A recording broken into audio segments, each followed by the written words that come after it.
This is God and Autobiography, the podcast, as told to a philosopher, by Jerry L. Martin. He was a lifelong agnostic, but one day he had an occasion to pray. To his vast surprise, God answered, in words. Being a philosopher, he had a lot of questions, and God had a lot to tell him. Episode 5. It may happen in contemplation that we have a strange experience. We may have been reflecting on God in faith alone. Suddenly, God is present. A wall which was there before is there no more. Romano Guardini. This spoke directly to my situation.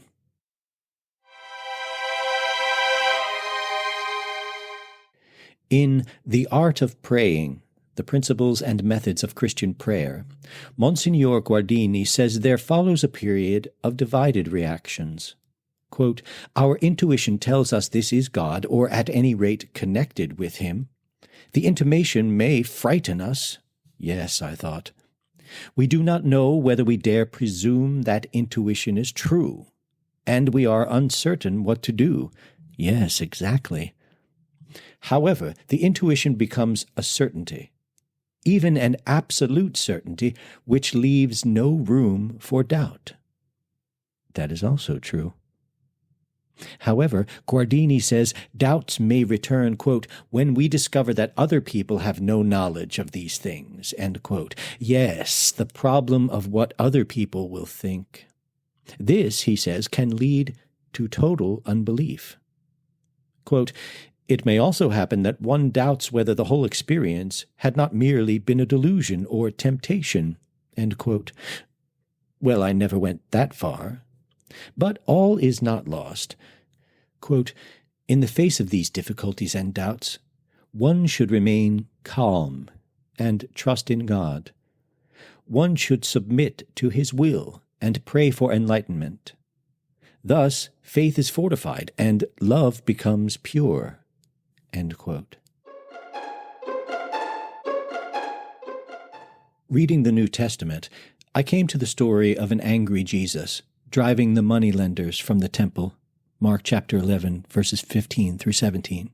Quote, and he entered the temple and began to drive out those who were selling and those who were buying in the temple. And he overturned the tables of the money changers and the seats of those who sold doves. End quote.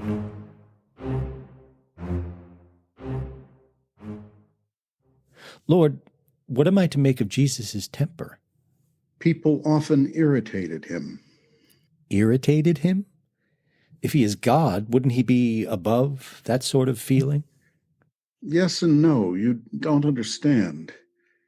Jesus is a human being, though he is also part of me. He is subject to limitations as well as benefits that result from that. He has feelings and emotions. That is why he can save the world so effectively. He is a model of how a finite creature, with all the pushes and pulls of emotions, can nevertheless give boundless love.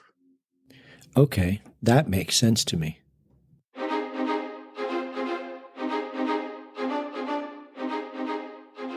Like others before me, I wondered how a supreme being could possibly care about us human beings. Job asks in Job chapter 7, 17 through 18, quote, what is man that you make so much of him, that you fix your attention upon him, inspect him every morning, examine him every minute, end quote. Lord, what are we to you? You are my face onto the world and onto each other, you whom I love. I want you to love each other. Christ's 2 commandments are right. You shall love the Lord your God with all your heart and with all your soul and with all your mind, and you shall love your neighbor as yourself. They're rooted in the Old Testament. It is hard for me to love people directly, hard on them, that is. I need people to do it for me.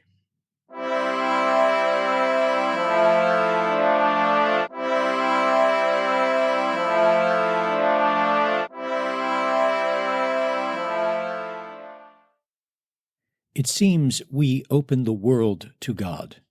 He experiences the world through us. I remembered French phenomenologist Maurice Merleau-Ponty's argument that, since perception is essentially perspectival from a vantage point, there is literally no God's eye point of view. We are his eyes and ears. Lord, I read that our grace, or salvation, had to be purchased at a price, namely God giving up his only Son. I don't really understand this. Did you really suffer from giving up your only Son? It is more complex than that. God as Son takes on the suffering of mankind, takes it on quite literally, and co-suffers with mankind. I co-suffer with mankind. Otherwise, I would have put creatures in a fallen, limited world and watched them suffer from a distance. Moreover, my growth requires that I suffer. Suffering is the law of growth in the universe. There is even a form of suffering for subatomic particles, the constant disequilibrium and disruption of particles. Like muscles, things grow by being torn apart and healing.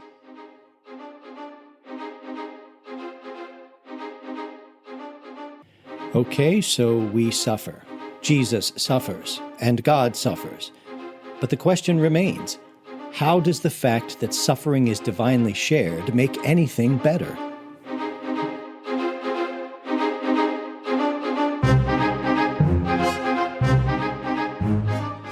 Thank you for listening to God and Autobiography, the podcast. The words of God are spoken by Jerry L. Martin, who heard the voice. He can be reached at godandautobiography.com. The narration and dialogue of Mr. Martin are spoken by Scott Langdon, who can be reached at scottlangdonwrites.com. You can read the whole story in God and Autobiography as Told to a Philosopher by Jerry L. Martin, available now at amazon.com.